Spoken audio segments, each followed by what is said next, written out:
Mütəxəssislər ABŞ-ın Sakit Okean sahilləri üçün yaxınlaşan təhlükə barədə xəbərdarlıq edirlər. Onların proqnozlarına görə Kaskadiya zonasında 8 bal gücündə baş verə biləcək güclü zəlzələ sahil boyunca torpağın təxminən 2 metr aşağı enməsi səbəb ola bilər. Bu, Kaliforniya, Vaşinqton və Oregon kimi ştatlar üçün fəlakətli nəticələrə gətirib çıxara bilər. News 24-də çox fazla istinadən xəbər verir ki, bu barədə tədqiqatçıların Life Science jurnalında dərc olunan məqaləsində bildirilir. Okean tektonik plitələrin kontinental plitələrin altına batdığı Kaskadiya zonası indiyə qədər regionda dəniz səviyyəsinin qalxmasının qarşısını alan özünə məxsus bir qalxan rolunu oynayıb.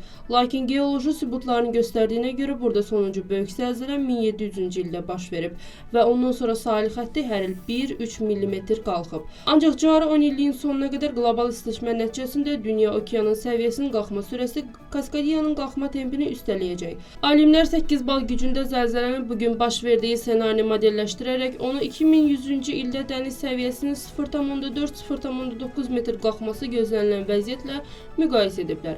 Modellər göstərir ki, su altında qala biləcək ərazi güclü zəlzələ zamanı 300 kvadrat metr olduğu halda gələcəkdə 370 kvadrat metrə qədər arta bilər. Bundan başqa əlavə 17710 nəfərin həyatı təhlükə altına düşə bilər. Mütəxəssislər xəbərdarlıq edirlər ki, iqlim dəyişikliyi səbəbindən dəniz səviyyəsinin qalxması ilə birlikdə baş verə biləcək böyük zəlzələ sahil boyu yaşayış məntəqələrinin görünüşünü tamamilə dəyişə bilər. Şəhərlər və qəsəbələr həmişəlik suyun altında qalacaq.